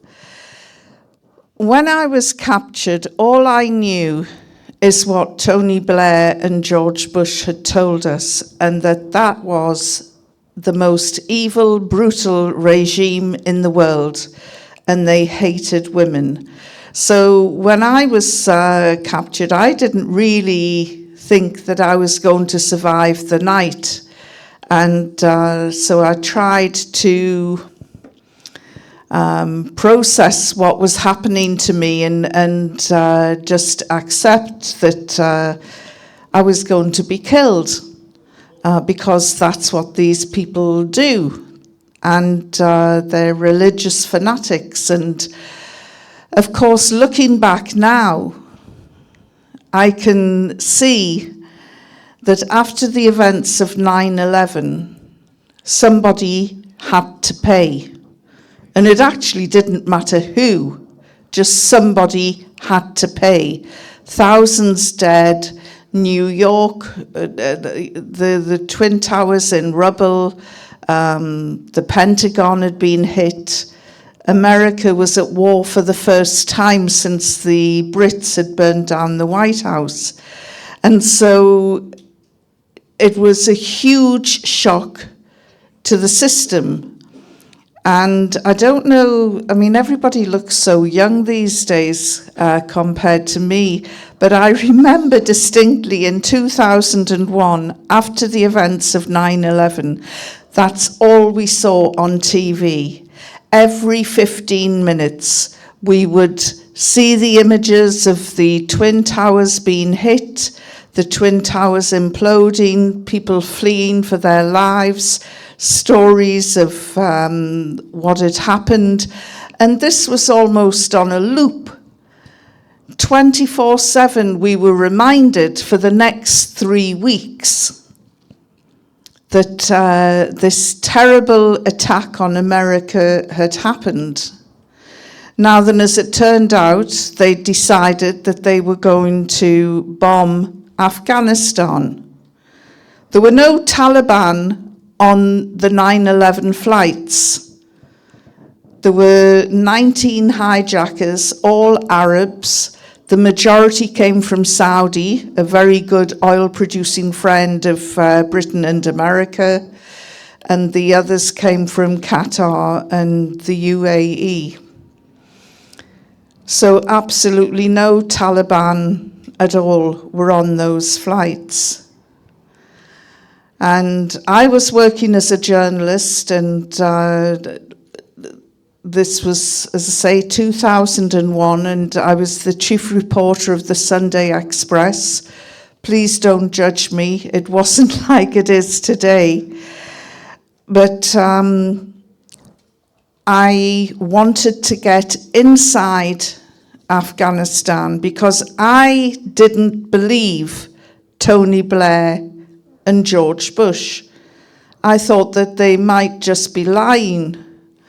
And so I needed to sneak into Afghanistan. The Taliban wouldn't entertain the idea of giving me a visa. And so I put on the all-enveloping burqa and went in with 2 guides. And I didn't intend to be caught. I wasn't looking for a new religion. I wasn't looking for anything. I was a a practicing Christian. I went to church maybe twice a month, which in Britain is bordering on fanaticism. But so I wasn't, as I say, looking for anything other than the truth. You know, are these people savages? Are they barbaric? Do they hate women? What's going on in this country? And the truth is that Tony Blair and George Bush had decided that they were going to go and bomb Afghanistan. They were going to invade Afghanistan. Quite what the reasons were, I'm not entirely sure, but off they went. Now, you can't drop bombs on nice people.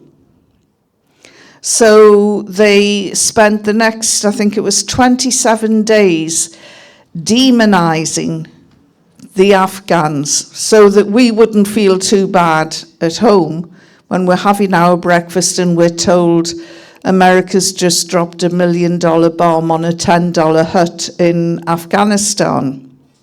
But they are evil, brutal people, and they probably deserve it. So they spent the next 27 days coming out with outrageous stories about the Taliban. And I had bought into some of this. This is why I thought, I am going to be executed. I am going to be killed by these people. So on the grounds that you don't kiss the hand that slaps you, I decided I'm going to become the prisoner from hell. What can they do to me? If they're going to kill me, they can only kill me once. So I'm going to go for it. So I was the prisoner from hell. I spat at them, I swore at them, I threw things at them, and their response was extraordinary. It was, why are you so angry with us? You are our guest. We want you to be happy. And I'm thinking, hang on here, you know, what don't you understand about being evil and brutal? You know, you're not really filling the job description. And what there was a clash of two cultures. They, for some reason, thought I was some sort of G.I. Jane, parachuted into Afghanistan by the Americans. And they thought that because I had a strange accent. And I said to them, I'm a Geordie. And I'm trying to explain this to the translator, and these scary-looking men, 6 interrogators from Kabul, were saying, what is this, Geordie? And I said, it's my tribe. I come from the tribal areas of Britain, and they quite liked that. They could identify with that. They were Pashtun. And I said, we don't all talk like the Queen, who was alive at the time. And I said, you think I've got I'm putting on a voice, and this is my natural accent. So it was quite interesting. But I don't know if any of you have been in prison, but when you're locked up, you know, it's very boring, and you count things. And, you know, I counted 10 paces this way, 8 paces that way. I counted the rotation of the fan that they'd put in the room that I had. I counted anything and everything that I could see. I was counting. And that included the 5 prayers. Now, you said that maybe everybody knows that Muslims pray 5 times a day. I didn't. I knew nothing or very little about Islam. But on the 6th day, I was visited by a religious cleric, And I just thought, oh, this is the end. You know, I've avoided talking about religion for 6 days, and now I've got this holy man in front of me. And he said to me, are you, what religion are you? And I said, oh, I'm a Christian. He said, yes, but what sort of Christian? Are you a Protestant or are you a Catholic? And I said, I'm a Protestant from the Church of England. And he said, right. He said, what do you think of Islam? And I thought, oh, this is the biggie. So I said, oh, it's amazing. And then I rattled on for about 5 minutes in praise of a faith that I knew nothing about. The little bit that I did know was totally wrong anyway. And he said, so, Islam is a beautiful religion. I said, I couldn't agree more. And again, I went off in praise of Islam. And he smiled, and he had his prayer beads, and he was moving his beads. And he said, so, you'd like to convert? I thought he's trapped me. If I say, no, I don't want to worship your moon god or anything like that, he'll say, take her away and have her stoned. If I say, yes, I'll sign up to it, just give me the paper and I'll write straight away, he'll say, you insincere, fickle woman, and I'll be carted off and stoned. So you can see I'm just in panic mode. And then this little light bulb went off in my head, and I said, I can't make such a life-changing decision while I'm in prison. But if you let me go, I give you my word, I promise, I will read your holy book and study Islam. And he smiled, and he got up, and he left. Now then, there was something else about him which I love telling this story because it really resonates with Muslims. When he first came in, I noticed that he had a shine on his face, and the light on his face was really strong, but it wasn't shining on him, it was shining out of him.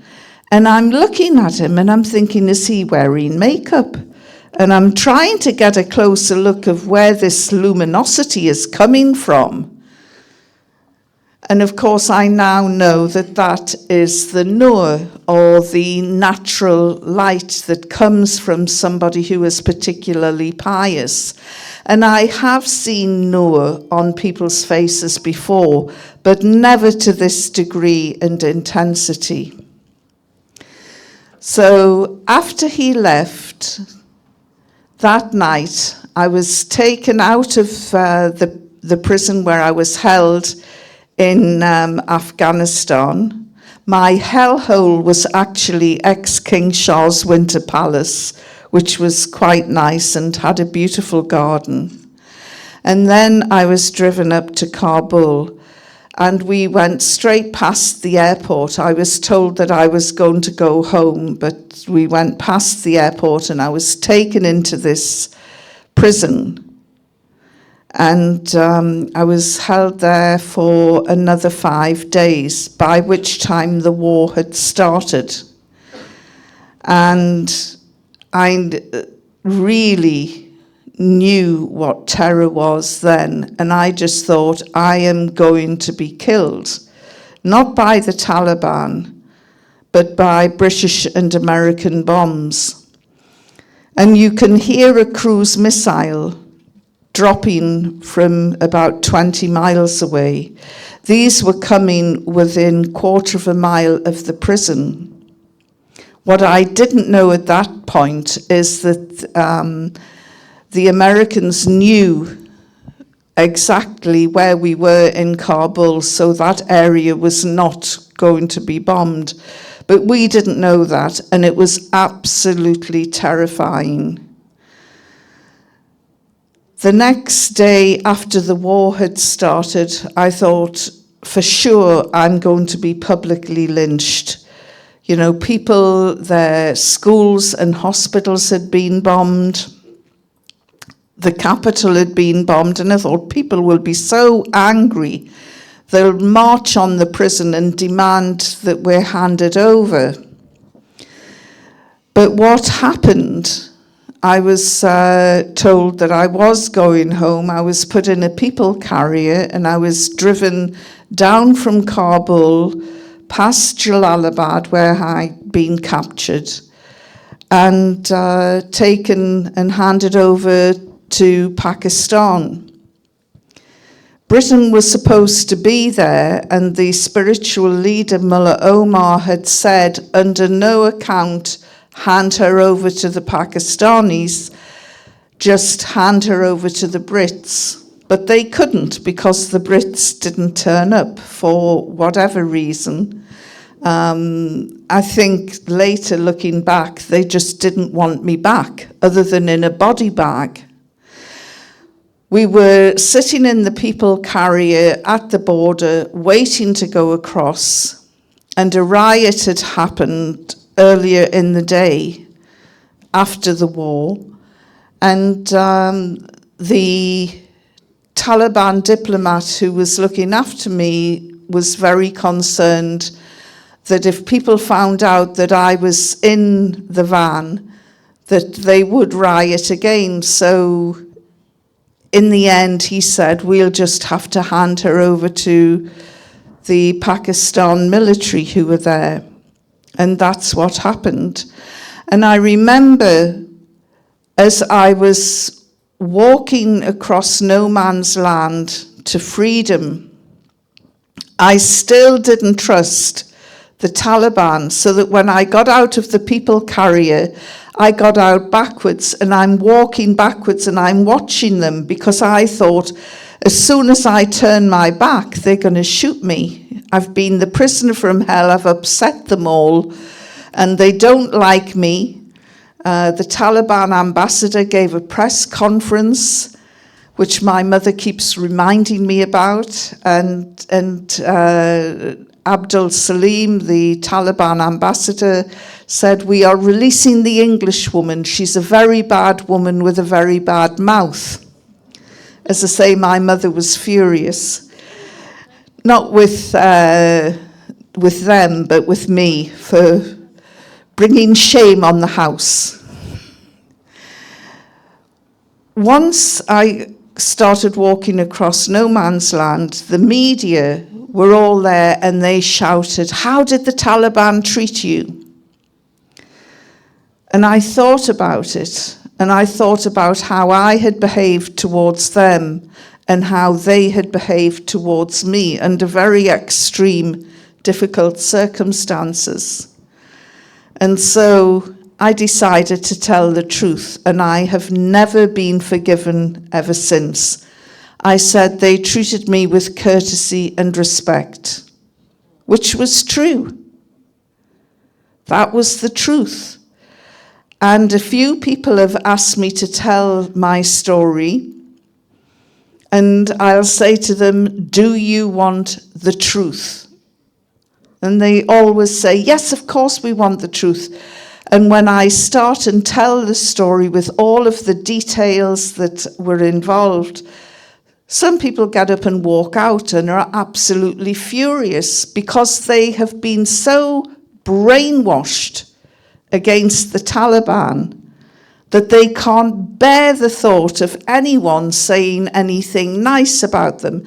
And I have to say, they haven't helped themselves at all by denying education to senior girls. But I have been back a few times, and each time I've tried to find the brother who invited me to embrace Islam, because when I got home, I kept my promise and I started reading the Holy Quran, and I got an English version written by A. Yusuf Ali. It had an index in the back, and I was able to cherry pick on chapters, and I was looking at women's rights in Islam. I tried to find the chapter on how to beat your wife, couldn't find anything. I tried to find the chapter on forced marriages, on FGM, couldn't find anything.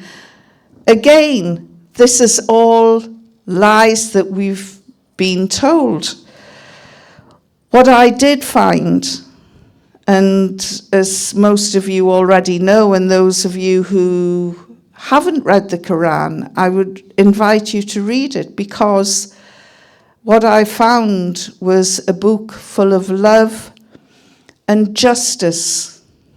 And it is this theme of justice. You know, we hear about Sharia law and limb chopping and stoning, and can I tell you something? Sharia law is already here now. We eat halal food, that is under Sharia law. We get married in a mosque, that is under Sharia law.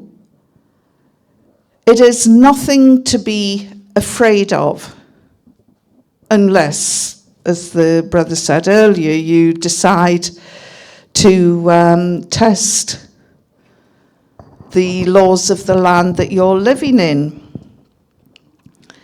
But everything that I thought that I knew about Islam was just completely turned on its head. And some of the strongest women I have ever met come from Muslim countries. And when I hear the EDL and the racists and the bigots target Islam, I am very fearful. And so to all the non-Muslims who are in here today, thank you for coming here to find out about us. I really appreciate it. We all do. We need our non-Muslim friends more than we've ever needed them before, because I genuinely think what has happened in the last few days has been a pogrom on Muslims. And if you look into the history books, in 1941 in Germany, there was this dreadful night called the Kristallnacht, in which shop windows belonging to Jewish people were put in, their goods were looted, there was rioting, people were actually deliberately killed by the Nazis. It was called Kristallnacht. And I thought, what is happening to us? Obviously, we cannot compare our suffering to that of the Jewish people. But what I would say is we are in the very same street that they were dragged down by the Nazis. And that is why we need our friends more than anyone else to come and help us. So thank you for coming and hearing our stories and listening about how wonderful Islam is. And I'm going to finish off with this, because a lot of Muslims say to me,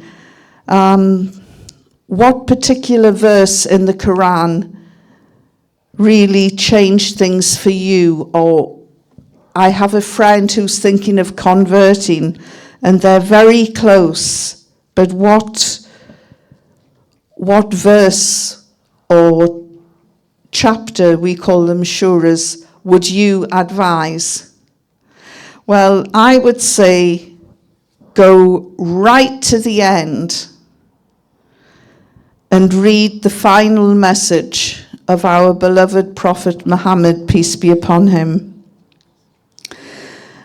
And he knew that this was going to be his last message, and it's read out every year on our annual pilgrimage, Hajj to Saudi, just to remind us all of the wisdom and beauty of Islam. And remember, this was delivered more than 1400 years ago, but it could have been written this morning. He said, all mankind is from Adam and Eve. An Arab has no superiority over a non-Arab, nor a non-Arab has any superiority over an Arab. Also, a white has no superiority over a black, nor a black has any superiority over a white, except by piety and good action. And that is how you are judged in Islam. Not by your Porsche, not by a Maserati, not by the wealth, not by your job. You are judged on your goodness and your piety, which I think is real equality. And as I say, it was delivered 1400 years ago, and it's as relevant today. We are in a difficult situation. We do need our friends around us. And we have a saying that our faith, it's like holding on to the rope of Allah. And I would say to all of the Muslims in here today, hold on tight to the rope. And to our friends of no faith and other faiths, thank you so much for coming. It's been a pleasure to be here today, and I've really enjoyed the presentation from the brothers. Thank you. Salam alaikum. Thank you very much, guys, for being patient and waiting with us. And it was lovely to hear from our sister Yvonne, her inspiring story of where she's come from, what she found there, and what she even discovered when she came back as well. It's quite interesting that she didn't just accept Islam there and then she came back, she thought about it, she reflected. And that's another thing that the Quran encourages, to reflect upon the creation, reflect upon the universe. And we also now, I want to turn this into a little session where we just want some quick feedback from yourselves. I want you guys to reflect on this session very quickly, and then hopefully we're going to go straight to the food. So who's got the mic? Can we go around to yourself at the front? I met you before when we went on the tour. Just let us know how you think the session went, how you felt about it, any feedback you have for us, please. Lovely, yeah. Well, no, thank you very much. Actually, I should say I'm a clinical psychologist by background, and mindfulness is something that's been a big part of my practice and my work over the years, and you brought a new context to it, and certainly reflecting on what you were saying there at the back about how often many of us, many people in this room will have challenges, difficulties that are hard to put to one side. And actually that approach, that mindful approach, allows space for that, doesn't it? It recognises there's a lot that we need to change in this world, but by observing that and noticing it, that can allow us to bring about that change. And I found that really inspiring today. So thank you for welcoming us in as someone who doesn't have a faith. And I found this a really good opportunity to reflect on where I am in my life and where we can take things. So thank you. Thank you. Amazing, amazing feedback. If you can just quickly get a couple of others. There's that brother there. We were all on the same tour, so. Yeah. I think the main thing for me, especially when I was doing that meditative bit, but I think just more generally, is just hearing just a message of compassion. And I did come from the demo today, and yeah, and there's just so much to be angry about in the world at times, and turning that anger into compassion is, I think that's the only way forward, and it feels like that's the message that was being kind of promoted today, and I thought that was really inspiring. So yeah, thanks a lot. Amazing. Thank you very much. The sister behind, if you want to just say a few words.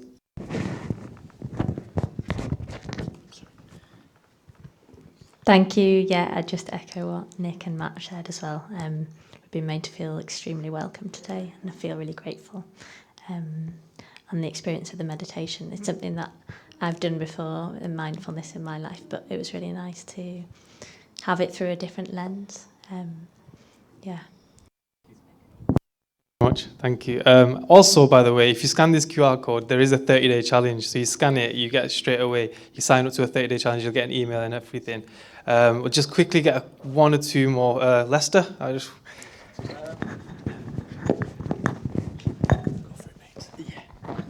I think I'd just like to echo what's already been said. Very grateful to be invited here. I must confess I didn't know a great deal about Islam, but I understood it to mean peace. And my understanding is, or it's been enhanced today with what I've heard, is that it's a universal love and acceptance. And we all have an obligation to promote peace and a harmony in the world. And there's many different roads to achieving that. We take different directions, but I've been convinced that Islam is a road to peace, which people either choose or reject. But I'd like to think that, you know, all of us can accept that sort of challenge. So, thank you very much. Appreciate you guys. One last one from maybe the sister in the wheelchair. If you have any feedback for us, how you experienced it, how you felt, what kind of message you're taking home today. Kind of shocked, really, but like in a good way, because you hear all this stuff about like Muslims and really bad stuff, and I didn't realise it was all about peace and stuff. I didn't really know much about it at all, so I was just kind of shocked how, especially when the woman from the Taliban had all about the Taliban and stuff. And I didn't even realise they weren't, like, the Twin Towers made a big point about being Taliban on the thing, and so I was quite shocked when she said how they'd well they treat her and stuff, which is a good thing, really. So just saying what Nick said as well, all about the peace and stuff, so just being on that, echoing on that really as well. Thank you. I just want to clarify, she is not from the Taliban, right? Okay. Just don't want that confusion getting in there. Okay, thank you very much for your feedback. I will be here at the front. If anybody wants to go through this roadmap, it's actually very in-depth, comprehensive, but obviously I want to cater for the time as well. I'm going to bring Brother Sajid here for the final little comments at the end, and then hopefully we'll break for food. And if anybody has any questions or anything, you're more than welcome to ask us. Thank you. Listen, they don't want to hear from me anymore. The food is getting cold. But I will just say one thing.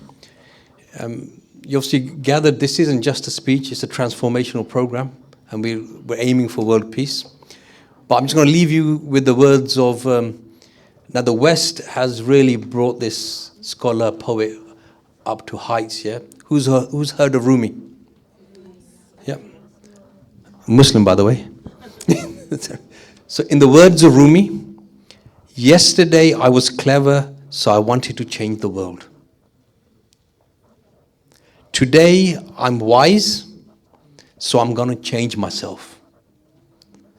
Very powerful words from our poet Rumi.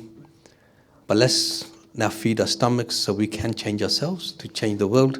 So you're all welcome for some food, and the mosque and the people of Newcastle here have generously inviting you to that. So nobody go without feeding their stomach first. And nothing brings people together than food. Yeah.